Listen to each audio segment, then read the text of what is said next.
Il faut rentrer dans l'orage, il faut le traverser, il faut le vivre en fait. Tu le vis. Après ça, pour le vivre, tu le vis. Tu te prends de la grêle de 5 cm sur la bagnole, des branches qui volent partout, la foudre qui tombe à moins de 100 mètres, ça claque dans tous les sens. Ouais, tu le vis, tu as l'adrénaline de le vivre en fait.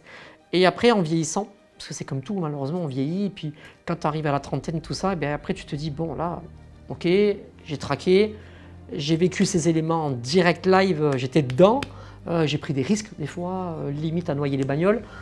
Mais en vieillissant, après, tu te dis, bon, maintenant, j'aimerais faire l'aspect artistique. Continuer à les traquer, mais en sécurité, beaucoup plus en sécurité.